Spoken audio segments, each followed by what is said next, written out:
Welcome back. This is our final module all about communications. So I've talked a lot about communications out to potential new students, about doing your marketing, how you find new students. But what about communications with your existing students or with the people that are already on your mailing list? What can you do there? What tools would I recommend for it? Let's start by talking about emails and newsletters. So of course you can just open Outlook and BCC everyone on your mailing list and send them an email. I think that's what an awful lot of yoga teachers do. So a couple of reasons that I wouldn't do that. One is that if you have too many people that you're sending it to at one time, the spam traps could well be triggered. So it'll go into the promotions tab, for instance, of Gmail. Other people find it in their spam filters, or probably not find it in their spam filters, so not see it at all. And it's just not going to stand out. It's going to be just like any other email. So how about you use a program, a piece of software that will help you to do this. So you remember when I looked at WordPress at the back end and I showed you Mailster?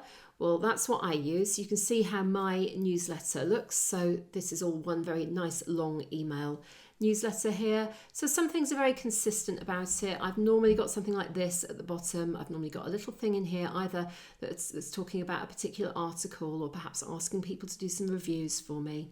Got a nice image which I've created in Canva, and then you've got the article itself. What other email and database tools might you be able to use? Well, obviously, as I've said, standard Outlook, Gmail, whatever it is that you are normally using for your emails to friends and for work. MailChimp is probably the best known alternative email provider. I've used it a lot over the years. It has changed quite a lot in recent times. It's no longer as generous as it was. So yes, you can have a free account if you don't have too many people on your list, but you're very limited into the sort of template that you can have. It'll have a MailChimp all over it, and you don't necessarily want their branding over it. So, you may well want to look at something like Mailster. There are other opportunities out there, other software that you can look at. Do make sure that when you data capture and the way that you're holding your data is compliant with GDPR regulations. We do have a little short masterclass on that in Digiterati Academy, or you can Google and find information about it as well. And if you are keeping anyone's details electronically, so if you've got email addresses held on your computer, you should register with the Data Protection Registrar. It costs, I think, about £45 a year. What about automated emails? I think these are a good idea. When someone new comes to your class, can you send them an email afterwards saying, "Oh, hi, how did you find it? It was great to have you there." So Instabook will do this for me. So I just have those set up. So you can see a screen grab from the back end here. So welcome email, automatically sent to new clients in your business when their account is created. I don't use the class reminder email. I do use a class booking confirmation email because then they know they're definitely booked in. If they cancel a booking, I send them an email. I'm not currently using the inactive account re-engagement. And after a first class, I send them a follow-up email. So I'm going to show you what that looks like. So this is the back end and this is the front end. So it's quite a long email I send them. And one of the problems with Instabook is that people can't reply. This is a sort of no reply email address. So I actually say to them that they need to reply to me at my normal email address. I ask them, first of all, if they can write a short review on Google of my classes, because you know how important reviews are, and I'm a little obsessed with getting them. Then I ask them to make sure they've completed the student information sheets. This is where they go to book any further classes, and then there's the Facebook group. Okay, so that's what I'm doing with follow-up emails, and it's that kind of tone that I'm doing with some of the others, but the others that I'm doing were a lot shorter than that. Let's look at other communication methods now. So the blog. Here is a summary of the most recent posts I've got on my blog. Some people will find me proactively by doing some searches. They'll find my blog posts. I will definitely be sending links to these posts in my social media and in through my newsletters. One of the things that I found that the blog has done for me, though, is when people are deciding whether they want to come to my classes and they have a good click around the website, they're actually really impressed that I've got so much content, and I come across quite authoritatively in these articles.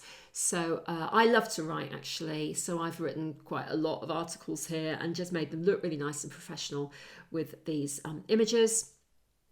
So a blog can be a really good thing to do. And then look at how I am sharing that through social media. So here as an example of an Instagram post. So you can see that I'm talking about that image. And if you were able to scroll down, you'd see I'd done a bunch of hashtags as well. And here it is me sharing it through my Facebook group or my page. Actually, this is to the Facebook group. So it's a link post, and I've put a little bit of text at the top about it. So let's think about these communications in terms of getting some social media basics right. I suggest you want to use the correct image size for the platform, and I gave you that all information in the module when we looked at social media. Do look at quality over quantity. I'd rather see one post every 2 weeks that's really good quality than multiple posts that are just a bit spammy. As I've said before, use the platforms your customers are using. Do adapt the wording of your post to the platform. Don't forget to post your posts on Google My Business as well. I've said it before, hashtags are great on Instagram, but not so great on Facebook. You may well want to use emojis in your social media updates as well. I do occasionally. I'm not too emoji heavy because they take me absolutely ages to figure out and to find the ones I want to use, but you can use them if you'd like. Storytelling in social media. Now, I have alluded to this a lot through this course. People buy from people, not websites, and they love stories. I have a whole little masterclass in Digiterati Academy called Social Stories, the Art of Conversation Using Social Media. These slide deck looks a little bit different to my normal slide deck because this is actually taken from a conference talk I did for Neal's Yard Remedies Consultants. They're selling Neal's Yard products locally. They have all the same problems that you do in reaching new customers and keeping their existing ones engaged. So I did a talk at their conference all about how they could better tell stories rather than just talking about products in social media, and I introduced the story arc to them with the hero and the villain and the journey, etc., etc. You can find out all about that in that masterclass.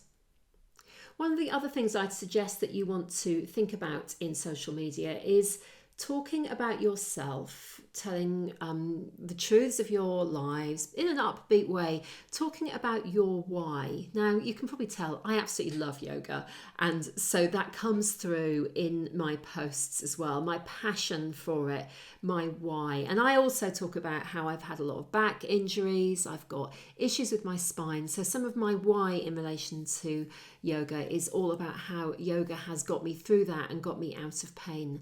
And that story is very, very important in people understanding me a little bit more, understanding why I'm teaching, and seeing some of the benefits of yoga for themselves. So I mentioned the customer survey I did in the previous module, but we're talking about communications here, so just to flag it again. So you can see this is the survey when people click through to it and they can tick on things and give some answers, and this is the sort of results I'm getting out of it.